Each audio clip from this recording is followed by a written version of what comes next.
Listo. ¿Ahí me escuchan y ven bien?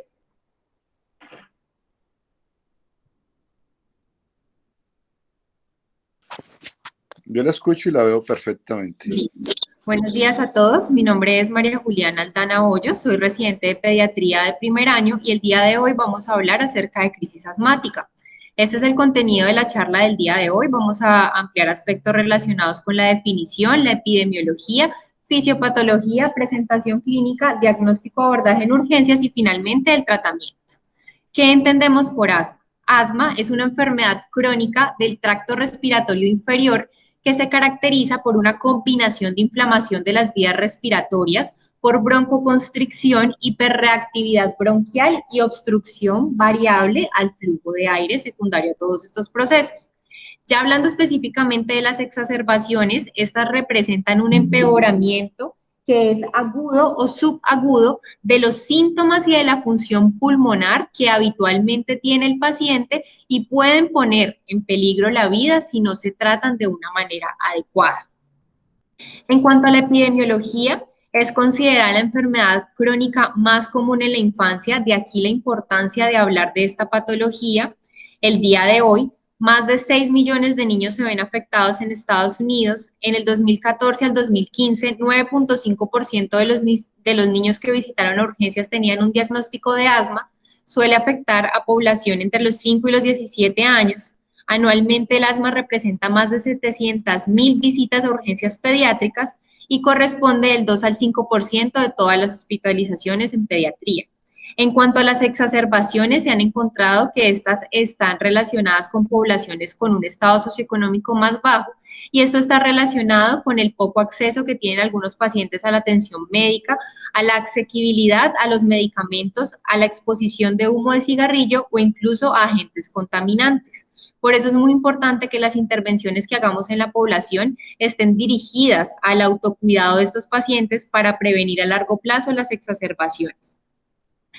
Se ha encontrado una estacionalidad relacionada con las exacerbaciones y eso está relacionado con los niños cuando regresan a las escuelas y la exposición a diferentes agentes virales que pueden desencadenar las exacerbaciones asmáticas. Cuando comparamos las hospitalizaciones, las tasas en referencia a los niños y en los adultos, vemos cómo los niños pueden presentarse hospitalizaciones de 495 casos por 100.000 niños, a diferencia de los adultos, mucho menor en 92 casos por 100.000 adultos. Se ha encontrado que la población afroamericana tiene 4 a 6 veces más probabilidad de morir de asma. Y en cuanto a las muertes por asma en Estados Unidos, estas corresponden más o menos a 5.000 por año, donde de 200 casos corresponden a menores de 15 años, y esta mortalidad es el resultado de la insuficiencia respiratoria o del arresto cardiopulmonar antes de una atención médica oportuna. Ya hablando específicamente de Colombia, el Ministerio de Salud ha reportado que más o menos 5.272.038 personas podrían tener asma en Colombia. En el 2016 murieron 180 personas por asma. Del 2009 al 2016, el 20% fueron atendidos en urgencias y el 4% se hospitalizaron por asma. Más de 46.000 personas fueron atendidas por crisis asmática en el 2017 y el promedio de estancia hospitalaria en estos pacientes suelen ser de 5 días. Se considera como la 9ª causa de años vividos con discapacidad y la causa número 37 de años de vida perdidos a nivel global en nuestro país. En cuanto a los factores de riesgo, se han establecido unos factores de riesgo asociados tanto para exacerbaciones del asma como también para el riesgo de una mortalidad o un asma fatal. En cuanto a los factores de riesgo relacionados con las exacerbaciones, tenemos un pobre control de la sintomatología del asma. Los pacientes que tienen un control deficiente de estos síntomas tienen un riesgo mucho mayor de tener exacerbaciones. Dentro de los otros factores de riesgo tenemos el uso de altas dosis de los beta-2 agonistas de corta acción, en donde se ha encontrado que cuando se usan inhaladores con dosis de 200 PUF, cuando se usa un inhalador o más de estos inhaladores por mes, tienen un riesgo más de desarrollar una crisis asmática. Tener una inadecuada adherencia al manejo también es un factor de riesgo. Tener otras condiciones médicas como la obesidad, una rinocinositis crónica, una enfermedad por reflujo gastroesofágico o alergias asociadas a la alimentación y el embarazo se han encontrado que aumentan el riesgo de exacerbaciones. La exposición a agentes ambientales como la polución ambiental, el humo de cigarrillo o alergenos ambientales. Y también el contexto socioeconómico es muy importante por la pobre adherencia y la pobre asequibilidad de los medicamentos controladores. También se ha encontrado que una función pulmonar de base disminuida con un BEF1 bajo y que suele ser menor al 60% del predicho, tiene un riesgo también. Y otros test que están relacionados con una inflamación de tipo 2 con unos eosinófilos altos a nivel sanguíneo se asocian con el riesgo. Pacientes que tengan antecedente de haber estado intubados en una unidad de cuidados intensivos por asma y que tengan, perdón, que alguien tiene el micrófono encendido, por favor que lo apaguen, gracias. En cuanto a las exacerbaciones, aquellos pacientes que tienen más de una exacerbación en los últimos 12 meses tienen más riesgo de las exacerbaciones. En cuanto, buenos días, doctor. En cuanto a los factores de riesgo para mortalidad, tenemos la historia de un asma fatal que haya requerido intubación orotraqueal o ventilación mecánica, tener una hospitalización previa o una visita al servicio de urgencias por un asma en el último año, tener un uso actual de corticosteroides orales que indican una severidad en estos pacientes, tener un sobreuso de los beta-2 agonistas de corta acción, tener una pobre adherencia al manejo con los corticosteroides, tener una historia de problemas socioeconómicos y antecedentes psiquiátricos, a las alergias alimenticias en pacientes que tienen un asma y comorbilidades severas en el momento de la presentación del asma, como son la neumonía, la diabetes u otras arritmias, que se asocian con un incremento de la hospitalización y tener una mayor mortalidad por esto. En cuanto a la fisiopatología, pues es muy importante tener en cuenta que el asma va a ser una patología que va a resultar en la interacción que hay entre el ambiente y los genes. Esa susceptibilidad genética en las personas al interactuar con diferentes factores ambientales van a generar toda la sintomatología y las manifestaciones del asma. Tenemos en cuenta que se han comparado en los pacientes asmáticos versus no asmáticos, se han realizado estudios de secuenciación genómica en las que se han evidenciado diferentes polimorfismos y mutaciones en todas las vías relacionadas tanto con la inmunidad innata como adaptativa y también del epitelio respiratorio que van a brindar una susceptibilidad mayor para que los pacientes padezcan de asma. Entonces sabemos que a nivel del epitelio y de la vía respiratoria va a haber una exposición a alergenos ambientales, a diversos virus, a la polución y a la contaminación ambiental, que van a generar una reactividad mucho mayor en estos pacientes. Tenemos las células presentadoras de antígenos, como las células dendríticas, que van a reconocer estos antígenos y estos virales, por ejemplo, o alergenos, que al tener este paciente una susceptibilidad pues mayor, estas células presentadoras de antígeno van a interactuar con los linfocitos T vírgenes, generando una activación en estos y una diferenciación, en este caso, hacia los linfocitos TH2. Estos linfocitos TH2 activados van a generar y van a liberar una serie de citoquinas, entre ellas tenemos la interleuquina 4, la interleuquina 5, la 9 y la 13, que van a tener diferentes efectos biológicos en todas estas cascadas inflamatorias que se van a desencadenar en estos pacientes. Entonces vemos que la interleuquina 4 va a tener un efecto sobre estos linfocitos T vírgenes para una mayor diferenciación a linfocitos TH2. La interleuquina 5 va a tener un efecto sobre los eosinófilos para una mayor liberación y maduración de estos a nivel de la médula ósea. A nivel de la interleuquina 13, esta tiene un efecto en los linfocitos B para que se diferencien en células plasmáticas productoras de inmunoglobulina E. Y en el caso de la interleuquina 9 se ha asociado pues con la inflamación eosinofílica, con hipersecreción de moco a nivel de las glándulas del epitelio respiratorio, como podemos ver acá, una mayor hiperreactividad bronquial y un sinergismo en el aumento de la producción de linfocitos B. Entonces, los eosinófilos son células efectoras de la respuesta inmune innata que contienen diversos gránulos citotóxicos. Estos gránulos citotóxicos van a liberar diversas proteínas y enzimas, en este caso voy a hablar de la proteína básica mayor, que se relacionan con una mayor hiperreactividad bronquial a nivel de la vía aérea.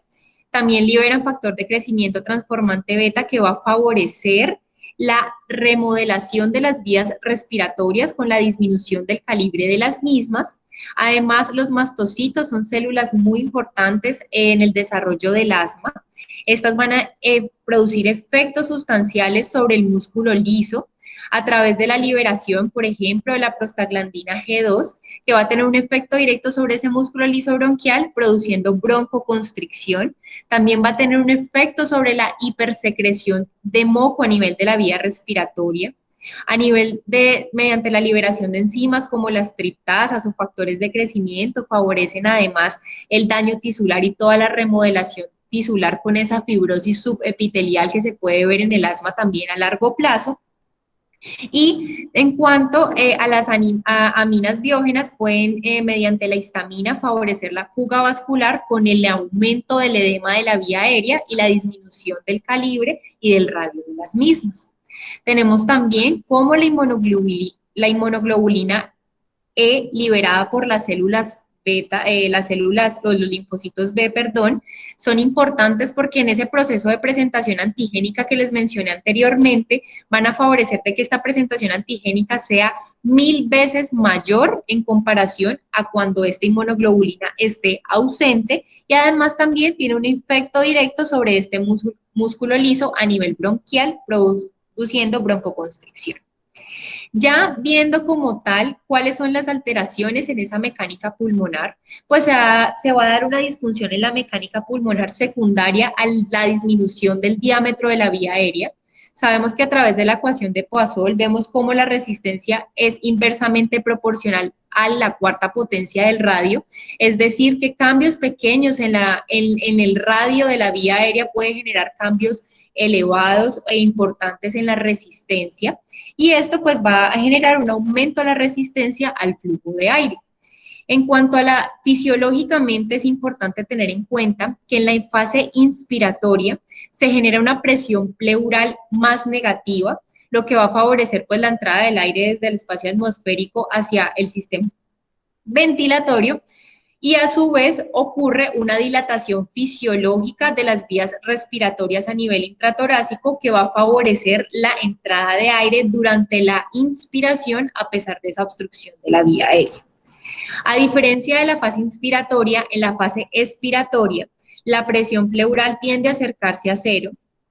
Hay un estrechamiento fisiológico de estas vías respiratorias intratorácicas, y esto va a favorecer que este estrechamiento fisiológico, sumado a la disminución del calibre de la vía aérea, va a generar que se impida la salida de aire, generando un fenómeno en estos pacientes de atrapamiento aéreo.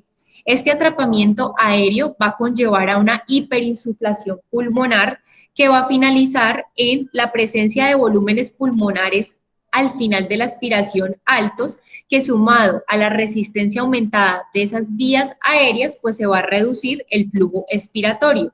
Normalmente sabemos que el proceso de inspiración es un proceso activo de contracción muscular y el proceso de expiración es un proceso pasivo por la relajación de los mismos.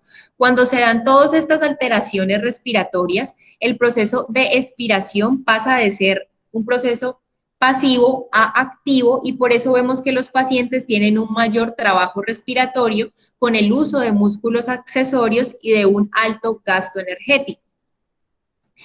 En cuanto a la afectación de la ventilación perfusión, vemos cómo a nivel pues, de la vía aérea se va a aumentar el espacio muerto, y esto puede ser secundario al desarrollo de atelectasias o obstrucción de la vía respiratoria por tapones de moco, por todo ese edema que se da a nivel de la vía aérea. No se da una adecuada ventilación perfusión ni un adecuado intercambio gaseoso, y esto es lo que puede explicar en los pacientes la hipoxemia. Pero en fases iniciales es importante tener en cuenta que vamos a encontrar hipocapnia inicialmente porque se activa un fenómeno compensatorio que va a generar taquipnea con la exhalación del dióxido de carbono, pudiendo encontrar en fases iniciales la hipocapnia. Ya cuando un paciente presenta fatiga muscular, esta fatiga muscular pues va a ver afectada toda esa exhalación del dióxido de carbono, ya los pacientes van a presentar una hipercapnia que es progresiva, que sumada a esta hipoxemia pues van a finalizar en una insuficiencia respiratoria. En cuanto a la interacción que tiene estas alteraciones pulmonares con el sistema cardiovascular, vemos que los volúmenes pulmonares elevados a nivel de la vía aérea van a generar un aumento de la resistencia vascular pulmonar asociado a esa vasoconstricción hipóxica que se genera en el asma, generando un aumento de la poscarga del ventrículo derecho y en algunos pacientes, pues ya en casos obviamente más severos, pueden presentar una disfunción ventricular derecha. Las fluctuaciones también en las presiones pleurales van a tener un efecto también sobre los vasos intratorácicos, que va a tener un efecto en el retorno venoso auricular derecho, y además en estas fases inspiratorias se puede encontrar una presión pleural intratorácica más negativa, que va a generar un aumento de la poscarga del ventrículo izquierdo, con una disminución de la presión arterial sistólica, principalmente en el momento de la inspiración, que se va a manifestar como un pulso paradójico. Y pues puede afectarse el gasto cardíaco. Aquí podemos ver cómo hay variaciones de esta tensión arterial sistólica con la expiración y con la inspiración, y cómo en la inspiración pueden haber descensos patológicos de la misma. En cuanto a la presentación clínica, pues debemos siempre reconocer cuáles son los síntomas iniciales de una exacerbación que nos ponen a nosotros en alerta de que un paciente puede progresar a una exacerbación más severa. Entonces son aquellos pacientes que en el caso del asma de fenotipo viral o en casos de que el desencadenante sea de etiología viral, pues debemos ver cuando hay pacientes con un inicio de síntomas de infección del tracto respiratorio superior, alertarnos de que pueden progresar a una crisis asmática. Ya cuando esto está instaurado, va a haber un aumento que puede ser agudo o subagudo de las sibilancias, y los pacientes van a manifestar una falta de aire y una dificultad a la hora, por ejemplo, de realizar actividad física de los niños al momento del juego o de las actividades de su vida diaria. Va a haber un aumento de la tos, especialmente cuando el niño está dormido en la madrugada y en la noche. Va a haber una disminución de la tolerancia al ejercicio y a la actividad física de los niños, y puede haber pues como tal deterioro de las actividades diarias, incluida la alimentación. En un estudio que se realizó de niños de 2 a 5 años, se vio que la combinación del aumento de la tos durante el día, sumado a la presencia de sibilancias durante el día y el uso de beta-2 agonistas durante la noche, fue un fuerte predictor a nivel de este grupo de una exacerbación inminente a un día después. Y más o menos esta combinación de estos hallazgos predijo el 70% de las exacerbaciones, con una baja tasa de falsos positivos en el 14%. En cuanto a la presentación clínica en el servicio de urgencias o en estos pacientes, o cuando nos consultan, por ejemplo, en consulta externa, pues es muy importante este triángulo de valoración pediátrica, porque mediante la apariencia y la evaluación de este estado mental del niño, podemos ver si está alterado o no. Un niño que lo vemos, todo esto va a ser inicialmente con la inspección. Un niño que inicialmente lo vamos a ver irritable, que llora, que no es consolable, esto puede ser un signo de hipoxemia, pero nos debe alertar más cuando ya este niño está somnoliento, es poco interactúa poco con su entorno o es apático, porque ya es un signo de una hipoxemia más severa. En cuanto al esfuerzo respiratorio, podemos encontrar las retracciones intercostales, como podemos ver en esta imagen, las retracciones subcostales, supraclaviculares, supraesternales, en fases más avanzadas el aleteo nasal. Muy importante la fase expiratoria prolongada. Hay pacientes que no necesariamente vamos a encontrar con estos tirajes o con hallazgos a la auscultación de sibilancias, pero la fase expiratoria prolongada es un signo claro de obstrucción de esa vía aérea y debemos tenerlo en cuenta. Y ya el desbalance también toracoabdominal. A nivel de la circulación, pues ver cómo toda la interacción a nivel cardiopulmonar se puede dar. Entonces son pacientes que pueden tornarse cianóticos, que pueden estar hipoperfundidos, que ya en fases pues más avanzadas como tal de esta patología. Al examen físico, las sibilancias son el hallazgo físico más común. Estas, digamos que suelen presentarse en casos leves, más que todo en la fase expiratoria, pero cuando ya es una progresión de una enfermedad moderada a severa, ya las podemos encontrar tanto en la inspiración como la expiración. Estas van a generar un sonido agudo que va a resultar de todo ese flujo turbulento que se desarrolla a nivel de la vía aérea cuando está disminuido su calibre. Es muy importante tener en cuenta que cuando no encontramos las sibilancias y al contrario es un tórax silente, es un signo omnioso de insuficiencia ventilatoria porque esto quiere decir que la vía aérea está tan obstruida que no hay entrada de aire. También son pacientes que van a tener incapacidad para la fonación, que van a hablar con sílabas o que no van a poder desarrollar como tal una frase completa. La hipoxemia la podemos evidenciar mediante pulsioximetría. También como mecanismos compensatorios vamos a encontrar taquicardia, taquipnea, el pulso paradójico y la exploración física debe ser muy bien detallada, tanto al inicio para definir cuál va a ser la intervención terapéutica de estos pacientes y también para evaluar la respuesta al manejo instaurado que desarrollemos a nivel en el servicio de urgencias. Entonces vamos a hablar como tal del abordaje en urgencias.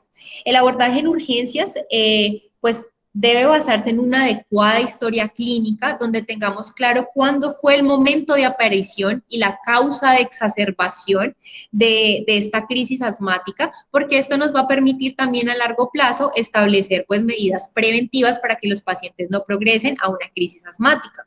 Debemos valorar la gravedad de los síntomas, debemos ver si hay síntomas o no asociados a anafilaxia, porque esto también va a depender del manejo, si hay factores de riesgo asociados a mortalidad, como lo mencioné anteriormente, si el paciente viene recibiendo medicamentos de control o de alivio sintomático y si hay un adecuado o no patrón de cumplimiento al mismo, al examen físico, ver los signos de gravedad de exacerbación, valorar los signos vitales, ver patologías que compliquen un cuadro como una neumonía, un neumotórax o una anafilaxia y búsqueda de otras condiciones que puedan explicar las sibilancias. Puede ser una insuficiencia cardíaca, un cuerpo extraño o una pues que genere una obstrucción a nivel de la vía aérea.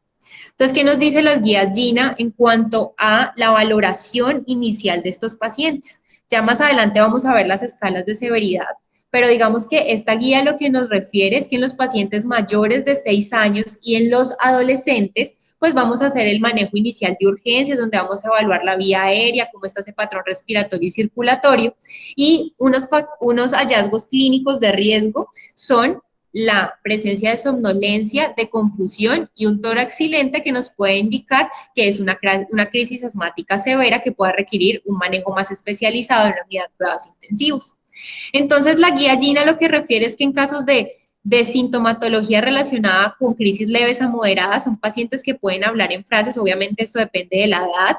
Si es un paciente que prefiere estar sentado que en decúbito supino, un paciente que no suele estar tan agitado a comparación de un paciente que sí tiene una crisis severa, donde algunos pacientes pueden tomar una posición como de trípode, donde tienen el tronco y el mentón hacia adelante con el cuello hiperextendido para favorecer disminuir la resistencia de las vías aéreas. Puede estar pues la frecuencia respiratoria elevada de acuerdo a la edad, el uso de músculos accesorios, que en las leves podemos no encontrarlos a diferencia de las severas, también el pulso, cómo lo podemos encontrar, si está alterado o no, la oxigenación, la saturación de oxígeno en casos leves, pues lo definen acá de 90-95% y en casos más severos menor al 90%, y además se ha establecido la medición de algunos parámetros de función pulmonar, como el flujo expiratorio pico, que en casos leves puede estar mayor al 50% del predicho y en los severos menor al 50% del predicho.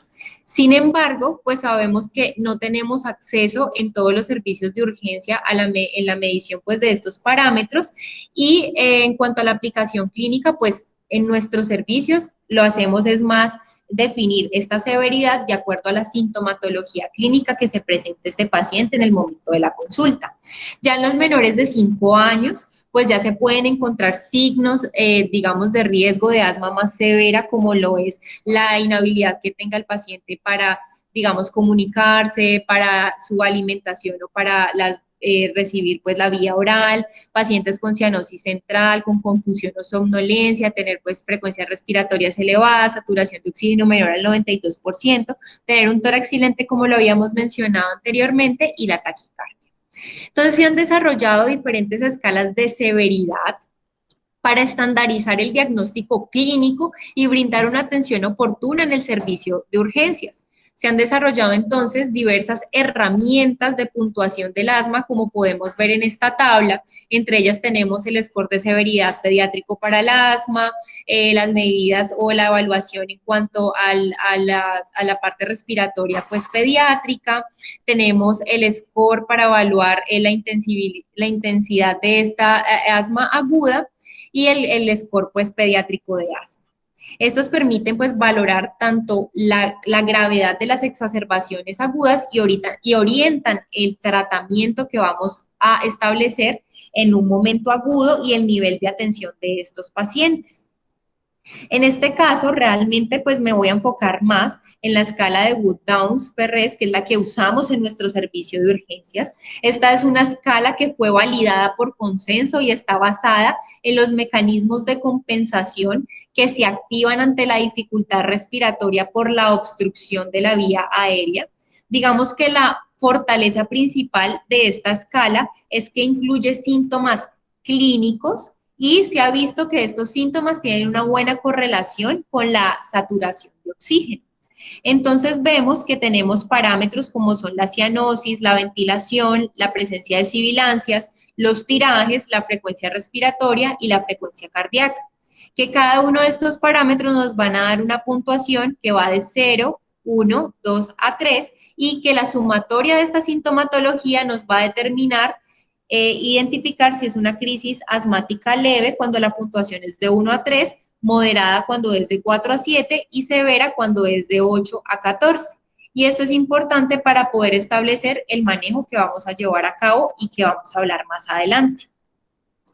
También está esta herramienta o esta misma escala, que es la escala de Wood-Downs, pero ya modificada por Martín Torres. En esta herramienta ya se consideran dos aspectos diferentes, que son la saturación de oxígeno y además el estado clínico y, digamos, la función cerebral de este paciente, cómo está su esfera mental, que va a generar o va a verse como una expresión del compromiso de oxigenación cerebral. En cuanto a la interpretación de la escala, tenemos que leve es de 0 a 3 puntos, moderada de 4 a 6 puntos y grave cuando es mayor a 7. En cuanto entonces al abordaje de urgencias, pues dentro de los mecanismos que podemos usar tenemos la pulsioximetría para hacer un adecuado seguimiento estricto de los niveles de saturación de oxígeno de nuestros pacientes. Saturaciones de oxígeno menores a 92% son predictores de necesidad de hospitalización y permiten o se debe evaluar la saturación siempre antes de comenzar el manejo y durante el mismo. En cuanto a, importante tener en cuenta que la variabilidad de esta pulsioximetría va a depender con factores inherentes a la calibración del equipo, al tipo y al tamaño de sensor que estemos usando en nuestros pacientes. Entonces, debe ser este uso pues muy objetivo, si es un pulsioxímetro neonatal, un pulsioxímetro pediátrico o para los adultos para tener medidas mucho más fiables. También tener en cuenta que la temperatura corporal y el estado de perfusión pueden afectar la pulsioximetría, entonces hay que tener en cuenta estos parámetros. En cuanto a la gasimetría arterial, realmente no se usa de forma rutinaria, la vamos a usar en pacientes que ya tengan unas crisis asmáticas más severas, que no respondan al tratamiento o que presenten un deterioro clínico. En cuanto a la guía GINA, nos sugiere que debemos realizar en pacientes que tienen un flujo expiratorio pico o un BEF1 menor al 50% del predicho del paciente, pero pues ya vimos cuáles son como las limitaciones, además que en la población menor de 5 años las pruebas espirométricas de base pues no son muy útiles en estos pacientes porque requieren de la ayuda de estos para la realización de las pruebas.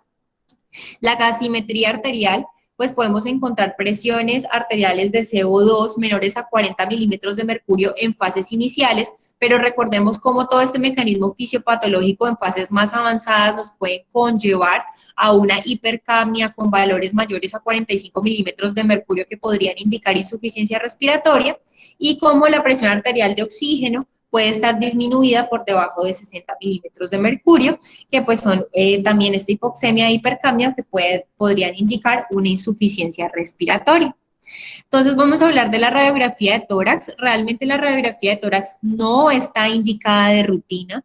Esta la vamos a solicitar en pacientes que no tengan una adecuada respuesta al tratamiento, en el que sospechemos una telectasia, un neumotórax, porque no veamos que el paciente pues clínicamente esté evolucionando adecuadamente. En casos de que sospechemos una infección sobreagregada, para ver si hay consolidaciones o no, y para hacer diagnóstico diferencial de cuerpo extraño, de una neumonía típica o viral, de anomalías congénitas. Entonces, ¿qué vamos a encontrar en la radiografía de tórax? Vamos a encontrar signos de atrapamiento aéreo con aumento de 8 espacios intercostales, vamos a encontrar hemidiafragmas que suelen estar aplanados, o vamos a encontrar también hallazgos de horizontalización de las costillas, y se puede encontrar también a nivel paracardíaco congestión parailiar. Es importante tomar o solicitar la radiografía lateral. En ella vamos a encontrar un cojinete de aire retroesternal, y muy importante tener en cuenta es que a nivel del retrocardíaco no encontremos signos de consolidación que nos indiquen una sobreinfección. En esos casos de pacientes que no presenten una mejoría clínica, podemos encontrar hallazgos de atelectasias, como podemos ver a nivel de esta placa, y que es muy importante tanto la placa AP y en la lateral, como podemos ver como tal, esta atelectasia. En estos pacientes, pues es importante, ya cuando la atelectasia está establecida, realizar maniobras de reclutamiento donde el paciente debe hacer una aspiración contra resistencia para favorecer la liberación de todo ese moco que se acumula en la vía aérea, y después, mediante la terapia respiratoria y la inducción de tos, pues se va a eliminar esas secreciones. En cuanto al abordaje de urgencias, pues la solicitud de otros paraclínicos como los electrolitos. Es muy importante tener los valores de potasio en nuestros pacientes, porque sabemos que uno de los efectos secundarios de los beta 2 es la hipocalemia. Se ha visto que a nivel de este efecto, se ha visto que a nivel del músculo estriado, los beta-agonistas generan un ingreso de potasio a la célula, entonces va a haber una reducción de sus niveles de potasio a nivel extracelular, y pues esto puede manifestarse con unos efectos sistémicos. También podemos encontrar en algunos pacientes reducción del sodio sérico por un síndrome de secreción inadecuada de ADH, entonces es importante pues tener en cuenta el seguimiento electrolítico de nuestros pacientes. Se ha visto que cuando se retira el manejo con beta 2, usualmente los pacientes tienen mejoría en cuanto a su trastorno pues del potasio, específicamente pues la hipocalemia. El hemograma, digamos que está indicado más que todo en pacientes que sospechemos o queramos estudiar si hay una sobreinfección bacteriana sobreagregada, pues asociado a los reactantes de fase aguda, como la proteína C reactiva y la procalcitonina. Los niveles de glucosa son importantes por el efecto que hay a nivel de estos simpático-miméticos en la liberación de glucosa, además del efecto que hay por los glucocorticoides que pueden generar hiperglicemia. Y los asobados y la función renal es importante, porque sabemos que cuando hay un aumento de las pérdidas insensibles de agua por todo ese proceso respiratorio, por la taquipnea que se presenta, y son pacientes que, digamos, pueden presentar deshidratación con una falla, por ejemplo, prerrenal. Bueno, en cuanto al abordaje de urgencias, hay unas variables de oxigenación que es muy importante que tengamos en cuenta. Digamos que debemos reconocer o tener en cuenta que hay índices de oxigenación como son la PAFI, que es la presión arterial de oxígeno en relación con la fracción inspirada de oxígeno. Esto es uno de los índices de oxigenación que son más empleados y, como les dije, hace referencia a esa relación que hay entre la presión arterial de oxígeno y la FiO2. Se considera que cuanto menor es esta PAFI, quiere decir que hay un intercambio gaseoso que está alterado, que ya les expliqué la fisiopatología de esto, pero se han estudiado variables de oxigenación no invasivas, porque para poder tener en cuenta esta PAFI, vamos a tomar gases arteriales que son dolorosos y que pueden generar una irritabilidad en nuestro paciente con empeoramiento de la sintomatología. Entonces, se han estudiado otras variables como es la SAFI, que es la relación entre la saturación de oxígeno y la fracción inspirada de oxígeno. Se ha encontrado en estudios en los que se compara la efectividad de esta SAFI en comparación con la PAFI, que tiene una adecuada estimación de la hipoxemia de manera indirecta. Es un mecanismo no invasivo del cual nos podemos valer en el servicio de urgencias, incluso en niveles de atención 1, y se ha considerado que un valor mayor a 325 es un buen predictor de ventilación y de aireación adecuada, pero valores por debajo de esto, pues nos pueden hacer sospechar de que nuestro paciente tenga un índice de oxigenación como tal alterado mediante la PAFI, que nos puede indicar que junto al estado clínico alterado del paciente, ahí sí pueda ser tributario de unos gases arteriales para hacer una medición objetiva de estas variables de oxigenación.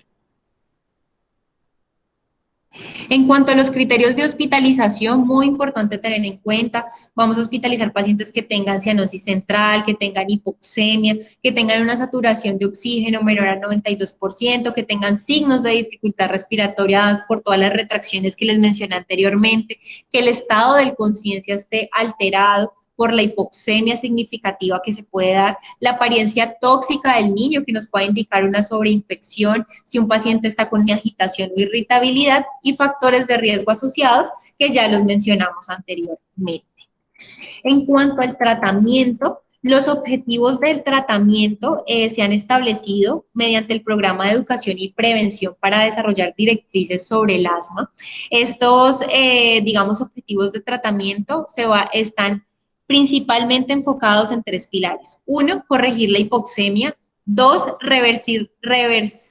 hacer una reversión de la obstrucción del flujo de aire y no olvidarnos de al momento del manejo ambulatorio, pues darle todas las medidas a este paciente para reducir la probabilidad de que estos pacientes tengan una recaída o recurrencia de las crisis asmáticas, porque va a favorecer la calidad de vida de nuestros pacientes. La hidratación es de vital importancia, ya vimos pues todas las pérdidas insensibles que se pueden dar. Y pues en casos de pacientes que tengan una poca reserva calórica por todo este gasto energético que presentan, con toda la dificultad respiratoria, etcétera, pues debemos administrarles, en caso de que no puedan tolerar la vía oral, pues darles suplementos con dextrosados. En cuanto a la oxigenoterapia es muy importante pues en el manejo del asma. Se debe considerarse el oxígeno como un medicamento que va a tener efectos adversos. Se debe administrar una fracción inspirada de oxígeno que permita una saturación por encima del 92%, y esto lo podemos hacer mediante diferentes dispositivos como son de bajo flujo o de alto flujo. La cánula nasal convencional, el uso de mascarilla, ya en caso de crisis moderadas a severas se pueden usar sistemas de alto flujo como el Venturi. Siempre debemos hacer un control continuo con pulsioximetría, y es importante tener en cuenta que ya sabemos cuál es el desajuste de esa ventilación-perfusión que va a llevar a la hipoxemia. Generalmente la hipoxemia suele ser leve y la mayoría de las veces se va a corregir con un mínimo de oxígeno suplementario. Pero es importante tener en cuenta también que altas fracciones inspiradas de oxígeno por tiempos prolongados pueden ser lesivas para el epitelio pulmonar y pueden provocar además atelectasias por el reemplazo del nitrógeno a nivel alveolar. Tener en cuenta que la oxigenoterapia convencional, es decir, la que administramos a través de una cánula nasal o a través de una mascarilla, pues generalmente se inspira en algunas ocasiones un gas seco cuando no se humidifica, y este gas suele ser frío, que en ocasiones puede generar además una reducción de la función de las células del barrido epitelial con una alteración del aclaramiento mucociliar y un aumento de la inflamación de las vías respiratorias. Cuando los pacientes no corrigen esa hipoxemia, a pesar pues de la oxigenoterapia, ya debemos pensar en otros procesos patológicos que puedan estar impidiendo pues la mejoría de estos pacientes. Entonces aquí quise traer a colación la oxigenoterapia de alto flujo mediante la cánula nasal de alto flujo, porque es uno, digamos, que de los hallazgos que actualmente se están usando incluso en el servicio de urgencias y que tiene aplicación clínica en los pacientes principalmente con una crisis asmática severa que no mejore al tratamiento convencional. Dentro de los beneficios de esta cánula nasal de alto flujo se han descrito como la proporción de oxígeno que es calentado y humidificado, lo que va a favorecer el aclaramiento de las secreciones, la disminución de la inflamación de la vía aérea y el gasto energético. Además, estos pacientes tienen demandas inspiratorias mucho mayores, entonces, al ser pues un dispositivo de alto flujo, va a suministrar tasas de flujo de gas elevadas para satisfacer esas demandas de flujo inspiratorio del paciente que se relacionan con la taquipnea o la insuficiencia respiratoria. Los dispositivos convencionales podrían no proporcionar ese apoyo adecuado que requiere nuestro paciente, y se ha visto que los pacientes van a tener una mejoría de su trabajo respiratorio al igualar pues estas demandas de flujo. Va a proporcionar realmente una presión al final de la aspiración que es mínima, tanto en lactantes como en niños y en adultos, y va a favorecer además la reducción de la resistencia de las vías respiratorias, la depuración del dióxido de carbono, porque realiza como un tipo de lavado a nivel del espacio muerto que se presenta a nivel faríngeo, que tiene pues altos niveles de CO2 y poco oxígeno, que va a favorecer la depuración de este dióxido de carbono, favoreciendo las concentraciones pues de oxígeno prescritas. Va a contrarrestar la presión positiva al final de la aspiración intrínseca del paciente que atrapa aire, y cuando se evalúa la comodidad de estos pacientes, pues es más cómodo el uso de esta cánula nasal de alto flujo en comparación con, por ejemplo, la ventilación a presión positiva continua no invasiva, favoreciendo el cumplimiento y la oxigenación del paciente y disminuyendo su trabajo respiratorio. Entonces aquí tenemos una tabla donde se comparan como, digamos, los diversos mecanismos que hay con la oxigenoterapia convencional, la cánula nasal de alto flujo y la ventilación mecánica no invasiva con presión positiva. Podemos ver cómo la entrega de presión inspiratoria positiva a las vías aéreas pues se presenta a nivel de la ventilación mecánica no invasiva con presión positiva de la vía aérea. Cuando se ve la presión positiva al final de la aspiración de esas vías respiratorias, vemos cómo la cánula nasal de alto flujo realmente es mínimo esto.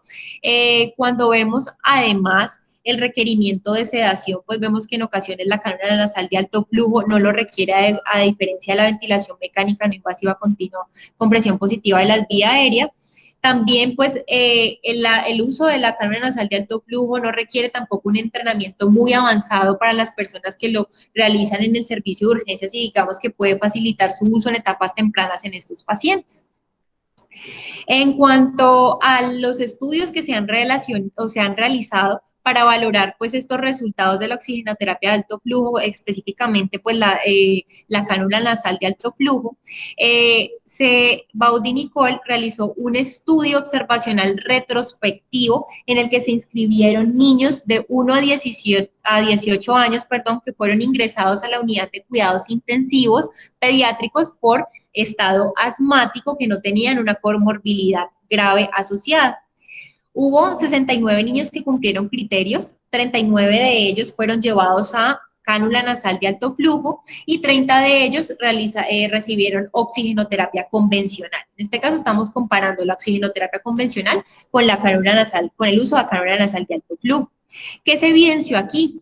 Que cuando se evaluaban las variables fisiológicas que se pueden alterar en los pacientes en las crisis asmáticas severas, se evaluaron como a la hora 0, a la hora 6, a la hora 12 y 24, hubo una mejoría de esos parámetros fisiológicos con una disminución de la frecuencia cardíaca considerable a las 24 horas, una disminución de esa frecuencia respiratoria y también una mejoría de esa SAFI, que pues sería como los parámetros de oxigenación indirectos al compararlo en el tiempo.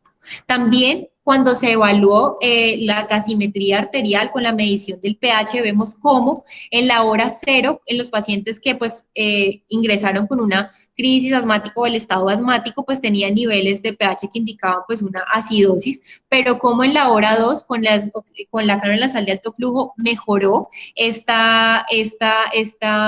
pH. Se presentó un caso en que no hubo mejoría, que requirió manejo con ventilación mecánica no invasiva con presión positiva continua de la vía aérea, y entonces lo que podemos ver es cómo el uso de la cánula nasal de alto flujo puede ser factible en los niños, puede mejorar los parámetros fisiológicos y evitar el aumento de la asistencia respiratoria ya más invasiva, incluido pues en casos de gravedad de la enfermedad.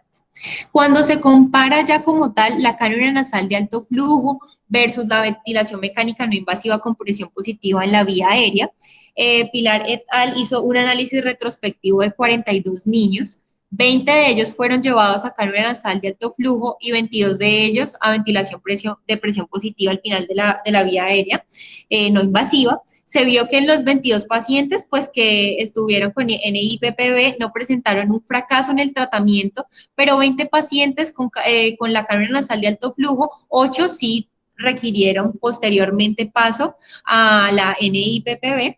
¿Cuáles fueron los resultados?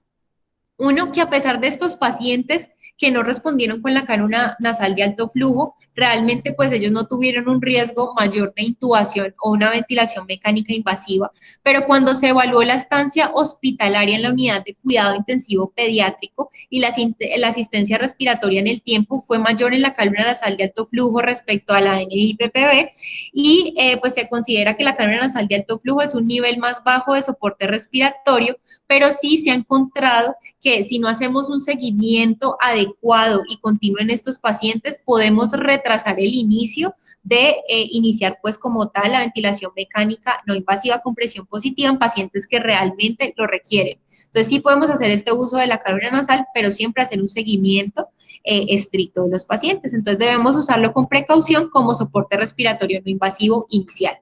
Se indican tasas de flujo en menores de 24 meses de 1 a 2 litros kilogramo minuto hasta los 10 kilogramos, y a partir de aquí se adiciona 0.5 litros kilogramo minuto por encima de los 10 kilogramos. En cuanto a la relación con la terapia de inhalación, que se asocia pues al manejo, se considera que en estos pacientes se debe reducir la tasa de flujo o cambiar temporalmente la nebulización con una mascarilla convencional, porque se ha visto que se desperdician grandes cantidades del aerosol o del medicamento que se está administrando. Entonces, hay viabilidad para usar la cánula nasal de alto flujo en pacientes con exacerbaciones de asma. Debemos hacer vigilancia estrecha para detectar complicaciones y no retrasar pues el inicio de otras medidas de soporte más avanzados, y realmente se han encontrado pocas complicaciones graves asociadas a, como por ejemplo el neumotórax. Tenemos los beta 2 de agonistas de acción rápida. Estos son considerados los medicamentos como el pilar del tratamiento. La guía Gina nos dice que la terapia con estos medicamentos debe administrarse con frecuencia en pacientes con asma aguda. Se han encontrado resultados más costo-efectivos y eficientes con el uso de inhalador de dosis media presurizado y del espaciador, con una evidencia A. El uso de los nebulizadores puede aumentar el riesgo de diseminación de aerosoles y contribuir potencialmente a la diseminación de infecciones virales, algo muy importante actualmente en la pandemia, y la evidencia actual realmente no respalda el uso de beta-2 agonistas intravenosos, entonces no los debemos usar, y se ha visto que en cuanto al uso de los inhaladores respecto a los nebulizadores, hay una mejoría en la función pulmonar que es comparable. Tiene un inicio de acción que es menor a los 5 minutos, la duración puede variar de 3 a 6 horas y se ha asociado a estancias menores en el servicio de urgencias y a la disminución de los ingresos hospitalarios, porque los pacientes y sus familias aprenden a hacer un uso de estos a nivel ambulatorio. Es el método preferido en pacientes con riesgo de transmisión de COVID-19 y hay efectos secundarios relacionados con la emesis, el temblor, efecto cardiovascular como la taquicardia, hipocalemia y vasodilatación periférica. Entonces, ¿cuál es el mecanismo de acción? Tenemos que este beta 2 va a generar una relajación de las células musculares lisas a nivel de la vía respiratoria por una activación de estos receptores beta 2 que va a generar una activación de la adenilciclasa con una mayor producción de AMP cíclico. Esta mayor producción de AMP cíclico va a favorecer que se active la proteína quinasa dependiente de AMP cíclico que va a tener diferentes efectos. Entre ellos, favorecer la liberación de potasio para en ocasiones favorecer como la hiperpolarización, va a disminuir también esas concentraciones a nivel de calcio intracelular con la pues consecuente broncoconstricción y va a favorecer a disminuir la actividad de la quinasa de cadena ligera de la miosina, pues donde no va a haber como tal una contracción a través de esos miofilamentos de actina y miosina, pues que es un proceso relacionado con la contracción a nivel muscular. En cuanto a las dosis, pues sabemos que por cada inhalación se establecen 100 microgramos por cada puff. La guía Gina nos dice que debemos dar de 4 a 10 puff cada 20 minutos por una hora y que con esto vamos a hacer una reversión de la broncoconstricción. Y ya después de la valoración pues de la respuesta clínica puede variar de 4 a 10 puff cada 3 a 4 horas o de 6 a 10 puff cada 1 o 2 horas de acuerdo a la frecuencia. Pero vemos que esto pues digamos que nos deja como un rango muy amplio que puede ser subjetivo a cada médico. Entonces, por eso acá tenemos una guía intrainstitucional donde se ha establecido de acuerdo a la severidad de la crisis asmática, cuál va a ser esa dosis de los broncodilatadores y del salbutamol que vamos a administrar. Entonces, en casos de crisis leve, vamos a administrar 3 puff cada 20 minutos, en crisis moderada 5 puff cada 15 minutos y en crisis severas de 7 puff cada 10 minutos. Y posteriormente vamos a evaluar la respuesta clínica para espaciar, digamos, el tiempo entre cada administración de los puff y su cantidad. Tenemos en otros casos la nebulización continua con salbutamol. Esta pues digamos que se usa en casos donde no hay una mejoría en los pacientes inicialmente, en pacientes que van a ser manejados en la unidad de cuidado intensivo pediátrico y digamos que actualmente pues no se recomienda las nebulizaciones por el riesgo de la aerosolización de partículas virales. Las guías GINA lo que establece es que se puede usar solo en casos de asma que tienen un riesgo de ser fatales y en el servicio de unidad de cuidados intensivos. Esta nebulización continua pues se da con dosis de 500 microgramos kilogramo hora y se debe reevaluar cada 2 horas o en fases pues de mayor severidad puede darse incluso hasta una dosis de 1000 microgramos kilogramo hora. Ahora vamos a hablar de los corticosteroides sistémicos. Estos también hacen parte del tratamiento inicial o de primera línea. Estos van a acelerar la resolución de las exacerbaciones y algo muy importante es que van a prevenir las recaídas a largo plazo con una evidencia A. Lo ideal es que se administren en la primera hora de presentación. Su uso es particularmente importante en pacientes que, digamos, no presentan una mejoría inicial o que tienen una exacerbación en la que el paciente ya venía de base recibiendo los corticosteroides orales, pero de pronto no tenía una adecuada adherencia. Y la administración por vía oral es tan eficaz como la administración por vía intravenosa.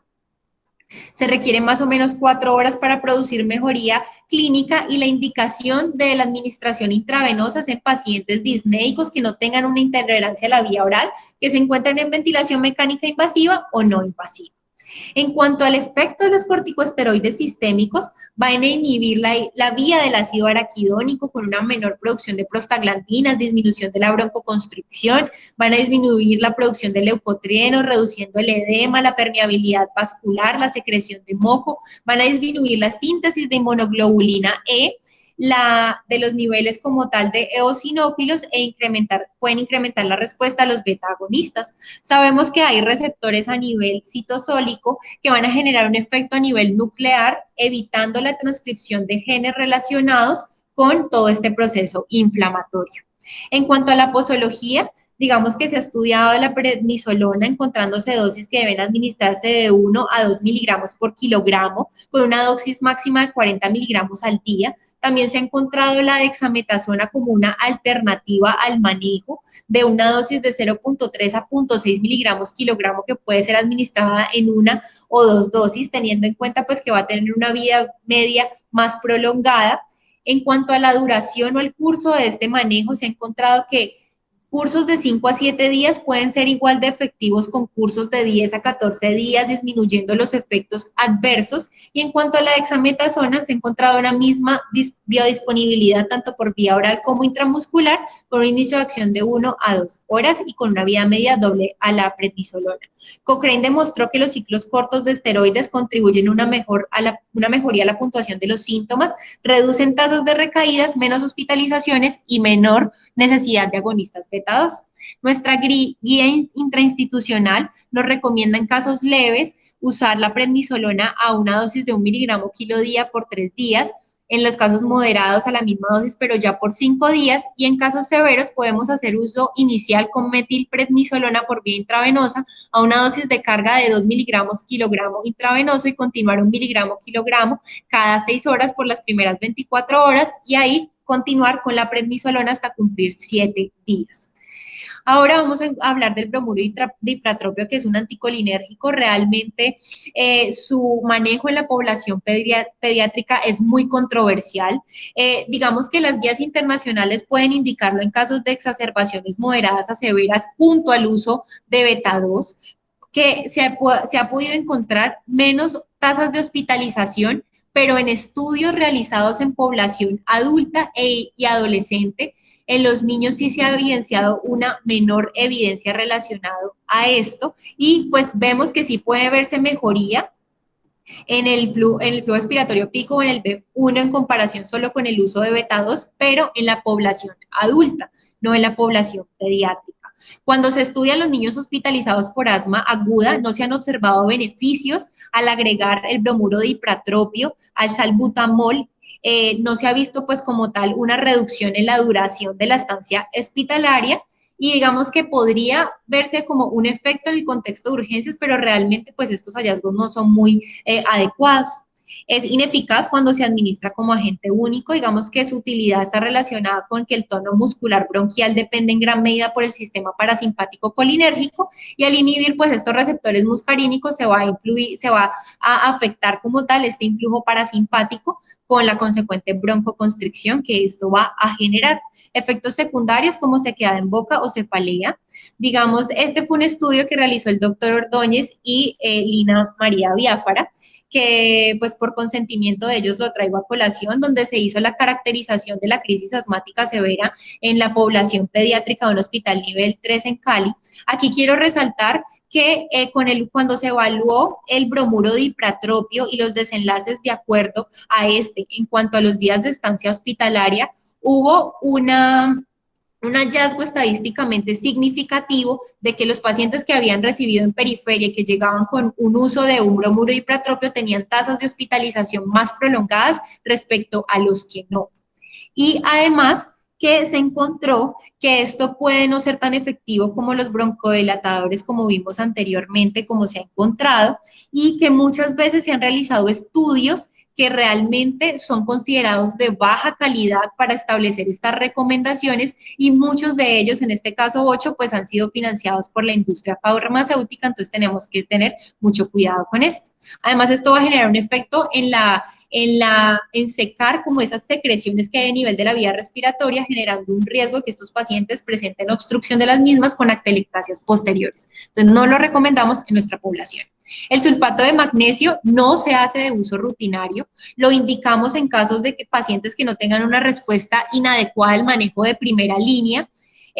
Se ha evidenciado una mejoría en la función pulmonar y reducción de tasas de hospitalización en crisis graves. Pacientes que no alcanzan, digamos, el 60% del BEF1 previsto después de 1 hora de manejo, Su mecanismo de acción es que actúa como relajante muscular al disminuir las concentraciones de calcio intracelular mediante la inhibición de la entrada a la célula y la liberación del mismo a través del retículo sarcoplásmico, inhibe la degranulación de mastocitos, estabiliza las células T, disminuye la liberación de superóxido por neutrófilos e inhibe la liberación de acetilcolina por las terminaciones nerviosas. Diga, hay dosis pues que son aceptables de 25 a 75 miligramos kilogramo intravenoso, el inicio de acción es inmediato y hay que tener en cuenta los efectos adversos dados por hipotensión por relajación del músculo lisovascular, náuseas, hiporreflexia y depresión respiratoria que se ha visto con dosis mayores a 12 miligramos por decilitro. Este fue el estudio de Cochrane, donde se evaluaron 5 estudios aleatorizados controlados con placebo, donde se llevaron a cabo pues, niños que fueron tratados con sulfato de magnesio. Se encontró que tenían 68% menos de probabilidad de ser admitidos o ingresados para hospitalización. No hubo realmente datos suficientes para evaluar los efectos de administración de este magnesio en resultados secundarios, como la duración del tratamiento de urgencias, la tasa de ingreso a UCI o duración de la estadía en hospital y eventos adversos, y realmente, pues en cuanto a si se usa de manera inhalada o intravenosa, no se recomienda de forma inhalada. Entonces, en nuestra guía institucional se recomienda el uso de sulfato de magnesio en pacientes que tienen una crisis asmática severa, que no tuvieron una respuesta clínica al manejo inicial con beta-2 y con corticosteroides, y tenemos que en una fase inicial vamos a hacer uso de dosis de 30 miligramos kilogramo dosis en una infusión continua por 20 minutos y continuarlo cada 6 horas.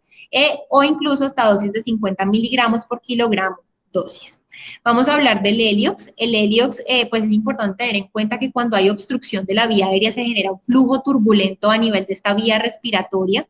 Esto va a generar, pues que normalmente no se dé pues el paso de ese flujo laminar que normalmente se da en condiciones fisiológicas. El helio es un gas inerte y es 7 veces menos denso que el aire. Cuando se mezcla con oxígeno, esa densidad baja favorece la conversión de ese flujo de aire de un estado turbulento a un estado laminar. No se han encontrado beneficios en crisis leves a moderadas, pero sí en casos de severas, disminuyendo las tasas de hospitalización y las puntuaciones de gravedad. Además, favorece la entrega de las partículas de aerosol del beta-2 a zonas distales de la vía respiratoria.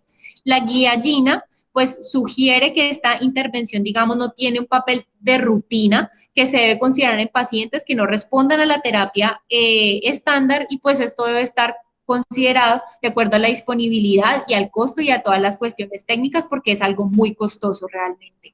La adrenalina se ha considerado en elección para pacientes que, por ejemplo, tienen un asma asociada a anafilaxia o angioedema, tiene efectos secundarios como taquicardia, hipertensión sistólica, aumento del QT, disritmias, temblor, hipocalemia, y digamos que su uso, pues como lo mencioné, debe ser pues en los pacientes que tienen anafilaxia asociada a una dosis de 0.01 miligramos por kilo cada 15 minutos hasta 3 dosis. Esta es como es la indicación como tal de la guía GINA. La ketamina es considerada un sedante analgésico disociativo con un efecto antagonista de los receptores N-metildiaspartato. Tiene propiedades simpático-miméticas y por eso se considera el agente sedante de inducción preferido para la intubación orotraqueal en pacientes que tienen insuficiencia respiratoria debida al asma. Se ha encontrado realmente pues que no hay diferencias como tal en la saturación de oxígeno, en la frecuencia respiratoria o en las probabilidades de hospitalización, pero en un estudio en el que se realizó se encontró que 2 pacientes que tenían inminencia de falla ventilatoria y asma grave presentó una mejoría en estos pacientes que evitó la intubación orotraqueal.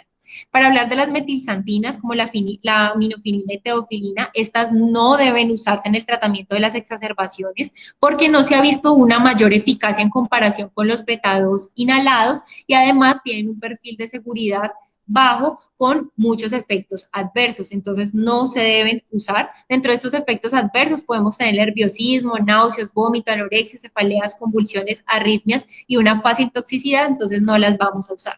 Tenemos unos criterios de admisión a UCI, como son la desaturación y la cianosis a pesar de la oxigenoterapia, la pobre respuesta al manejo de primera línea, una alteración del estado de conciencia, inminencia de falla respiratoria, hipercapnia en ascenso, deterioro clínico a pesar del manejo.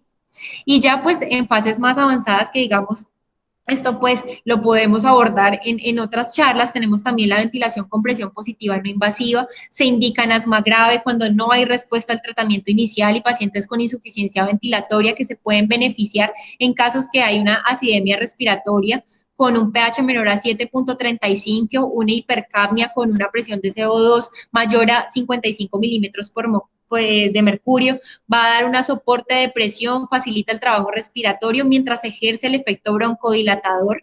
En Cochrane en el año 2016 evaluó 2 ensayos clínicos aleatorizados donde se encontró que el BiPAP mejora la frecuencia respiratoria, el uso de músculos accesorios y la disnea en comparación con la terapia estándar, y algunos pacientes pueden progresar a requerir ventilación mecánica invasiva.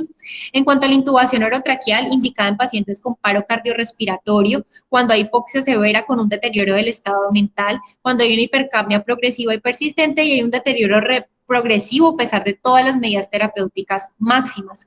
En cuanto a los criterios para el alta, es importante hacerlo cuando hay una estabilidad clínica ya con un beta 2, cuando está cada 3 a 4 horas, hay una saturación de oxígeno mayor a 92%, vemos que el paciente tiene una adecuada técnica inhalatoria, un uso correcto y un mantenimiento adecuado de su inhalocámara, hay un manejo controlador establecido con un esteroide inhalado de manera ambulatoria. Debemos dar un plan de crisis ambulatorio para que el paciente aborde las crisis antes de que estas pues aumenten en su severidad, y dentro de nuestra guía institucional debe hacerse un seguimiento en 72 horas con medicina general, pediatría en 2 semanas y neumología en un mes. Ya para finalizar, en cuanto al COVID-19 y el asma, realmente se ha encontrado que los pacientes con asma no tienen mayor riesgo de adquirir COVID-19 o de presentar un asma grave, y es algo importante pues aclararlo en nuestra población a las madres. El riesgo de muerte cuando se encontró una asociación eran aquellos pacientes que habían necesitado corticosteroides orales recientemente. Entonces, por eso es muy importante tener en cuenta que estos pacientes deben estar controlados para evitar pues esto.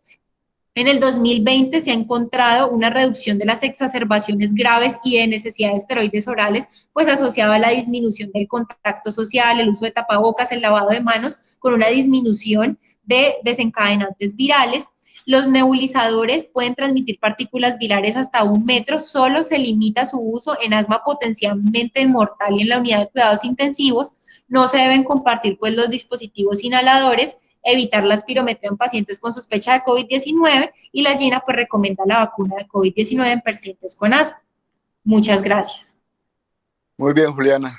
Lamentablemente, pues se nos están extendiendo mucho las actividades y no nos queda tiempo suficiente para hacer la discusión y los aportes y conclusión de cada uno de los docentes. En aras del tiempo, aprovechemos que tenemos un gran invitado, el doctor Gustavo Ordóñez, el neumólogo del departamento, para que él haga sus observaciones, posteriormente el doctor Roa y la sesión de participaciones. Pues, sí, es que no se escucha.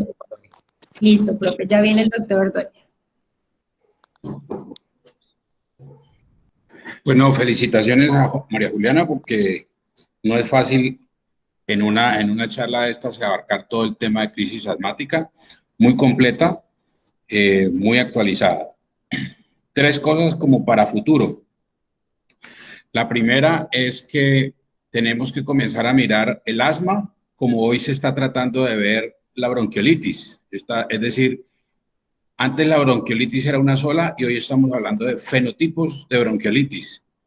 Esa mirada tiene que influir en algo, las crisis de asma. Es decir, es posible que nosotros dividamos a futuro crisis de asma alérgica y crisis de asma viral, y que esas crisis de asma viral tengan mucho relación como hoy estamos viendo la bronquiolitis. Es decir, un grupo de pacientes con sincitial respiratorio o con rinovirus que responden muy bien al beta 2, a los esteroides, y otro grupo que fenotípicamente no responde bien al beta 2, y de pronto, ojo con esos pacientes de crisis asmática que como que no responden, que como que se estancan, y tendría que ver algo como cada individuo responde a diferentes virus.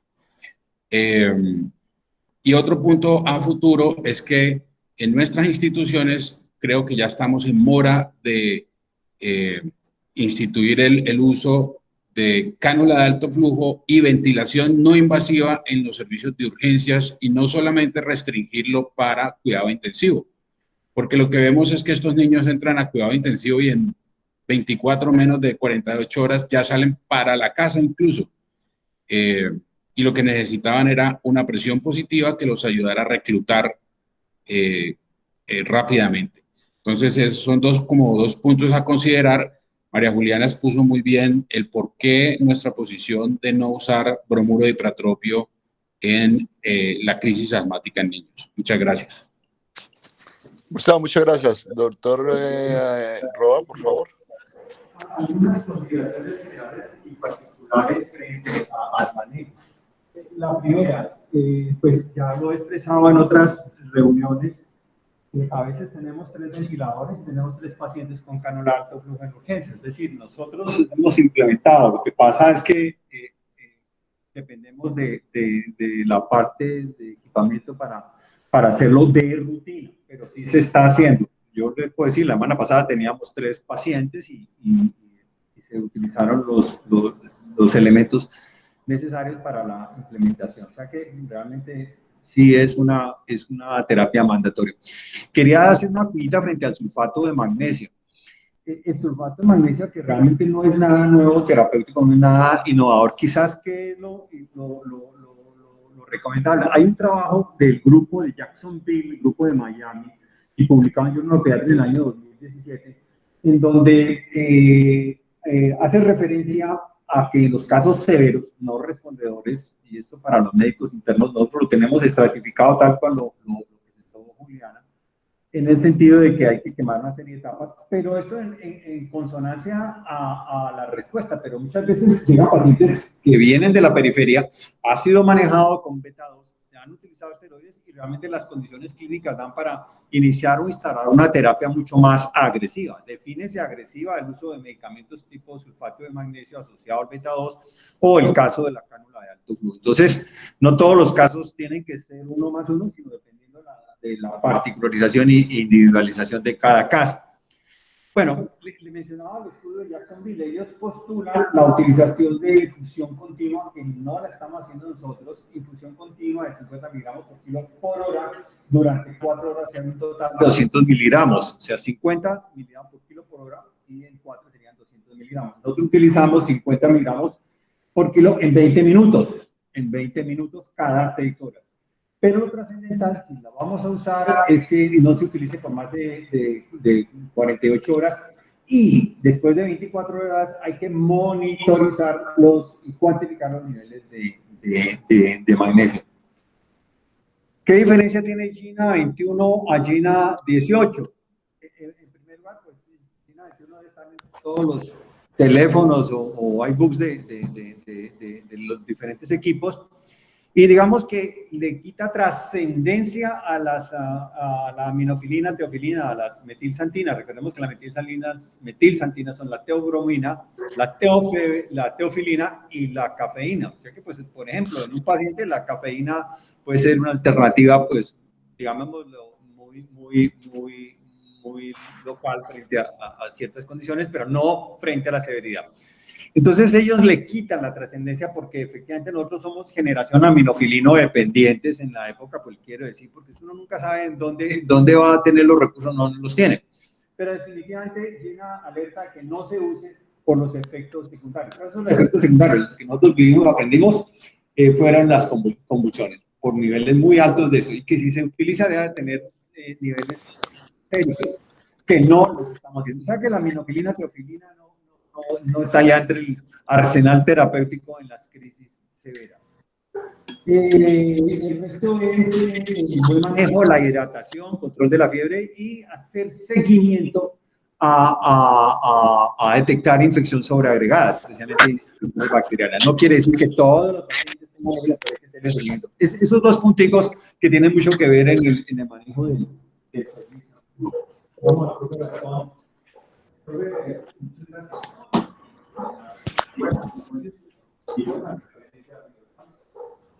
Hola, profe, ya. Juliana, no sé si me están oyendo. No, en este momento sí, ya lo estamos escuchando. Ok, yo tengo varias observaciones pues, apalancadas en la experiencia que tengo. Lamentablemente, bueno, hay mucho tiempo, pero desde la perspectiva del inicio, Juliana, tener muy en cuenta en el abordaje inicial una adecuada ¿Aló?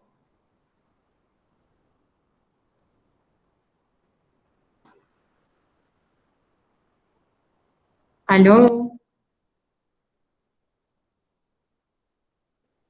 Sí, profe, ¿no lo escuchamos?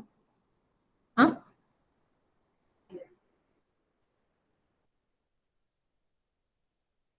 ¿Aló, profe?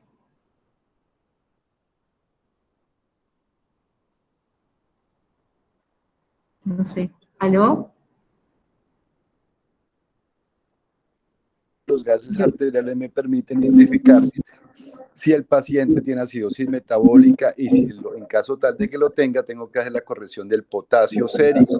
Recuerde que ustedes no pueden poner esquemas muy agresivos de beta-2 sin tener potasio sérico en la mano y tener un pH entre rangos de normalidad. Eso es muy importante que lo tengan en cuenta. Desde mi perspectiva, creo yo que todas las crisis asmáticas severas se deberían de manejar por lo menos en una unidad de cuidado intermedio o cuidado intensivo, dado la complejidad del manejo que requiere y la demanda de personal que requiere el manejo de estos pacientes. La nebulización continua con beta-2 es una práctica, nosotros la hacemos muy común, hace más de 20 años la venimos haciendo, práctica que arranca ahí en el servicio de urgencias del Hospital Universitario del Valle, esencialmente en pacientes menores de 4 años, básicamente por la facilidad que tiene de entregar uno adecuadamente el beta-2 al pacientico menor de esa edad, en contra de los inhaladores que a veces se vuelven muy complejos y no son tan efectivos. Entonces, para nosotros la nebulización continua entre 500 a 1500, tú dijiste hasta 1000 únicamente, no es hasta 1500 microgramos kilo hora, la verdad es que nos ha funcionado históricamente muy bien y nos va muy bien. Básicamente era eso. Algo muy importante es que si el paciente no evoluciona satisfactoriamente, tenemos que identificar qué fue lo que desencadenó el paciente o si el paciente no está infectado. Es muy importante, uno, diagnóstico diferencial, y dos, que el paciente no tenga una coinfección, que es lo que haya descompensado el paciente. Si yo no trato el proceso infeccioso, la verdad es que realmente pues, el paciente jamás lo va a poder sacar rápidamente del broncoespasmo.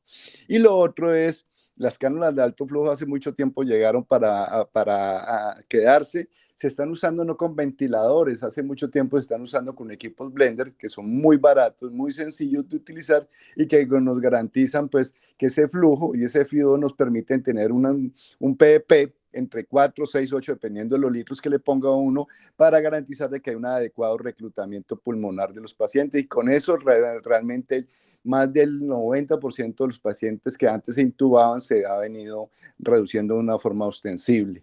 Muy importante, la radiografía de tórax se deben de hacer en el servicio de urgencias, no se deben de llevar o mandar pacientes graves al servicio de radiología por los riesgos que implica un paciente asmático asfixiado en un aire, en un escenario donde de pronto probablemente puede tener algunos riesgos. Esos pacientes de la radiología deben ir donde el paciente, no al contrario. No sé, esos son mis comentarios en términos generales. Muchas gracias, Juliana. Muchas gracias, doctor.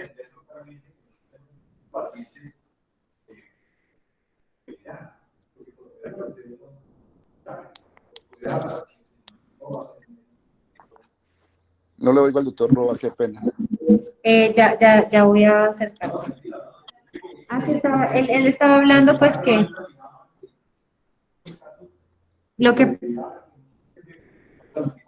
el tipo de población que nosotros pues atendemos en el hospital son pacientes refractarios y severos a comparación de otros, pues de otra población en niveles más bajos de atención. Por supuesto, por supuesto. Bueno, muchas gracias, doctor. Muy bien. Bueno, Muchas gracias, Julián. Bueno, hasta luego. Hasta luego.